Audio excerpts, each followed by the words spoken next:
হুগলি জেলার বিজেপির আরামবাগ সাংগঠনিক জেলা সভাপতি তথা পুরসুরা বিধায়ক বিমান ঘোষের নেতৃত্বে তারকেশ্বর ধামে শিবের মাথায় জল ঢালতে এবং পুজো দিতে গেলেন শনিবার দুপুরে।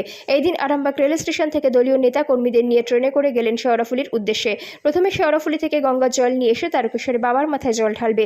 এই সফরে জেলা সভাপতির সঙ্গে ছিলেন বিজেপি নেতা সুমন তিওয়ারি থেকে শুরু করে অন্যান্য নেতৃত্বরা।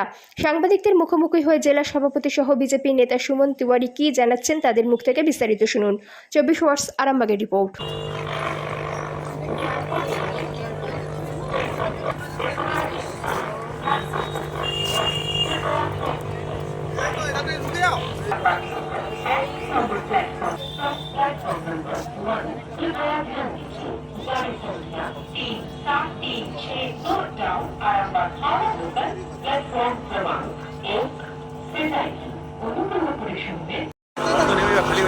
সব খালি হয়ে যাবে, বেশি তাড়াহুড়ো করে লাভ নাই।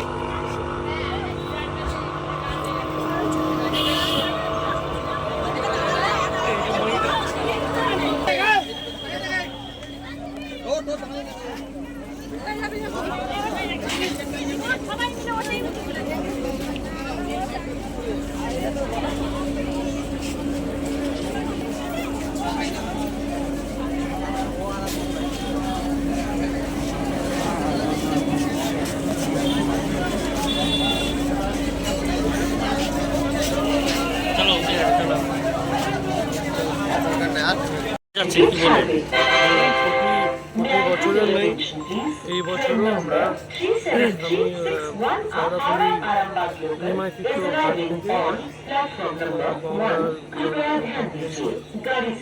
আগামীকাল সকালবেলা বাবাজির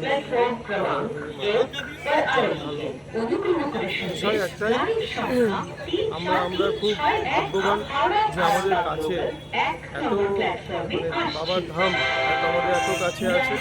তো সেই সুযোগ আমরা কেউ মিস করতে চাই না। বাবার কাছে একটাই আমাদের প্রার্থনা, যেটা প্রতিবারই আমরা করি, যে পশ্চিমবঙ্গ থেকে যে অন্ধকারের একটা সমাজ চলছে সেটা দূর হয়ে এখানে নতুন শুরু হবে। আমরা তারকেশ্বর বাবার মাথায় জল ঢালতে যাচ্ছি। আমাদের আরামবাগ সাংগঠনিক সভাপতি আরামবাগ জেলার বিভিন্ন জায়গার কার্যকর্তারাই যাচ্ছে। আরামবাগ থেকে আরম্ভ হবে, তারকেশ্বর পর্যন্ত উঠবে। শেওড়াফুলি থেকে জল নিয়ে বাবার মাথায় জল ঢালতে যাচ্ছে। শ্রাবণ মাস, যেটা আমাদের সনাতন ধর্মের গর্বের দিন এবং সকল সনাতনীরা করে, সেই পরিপ্রেক্ষিতে আমরাও যাচ্ছি।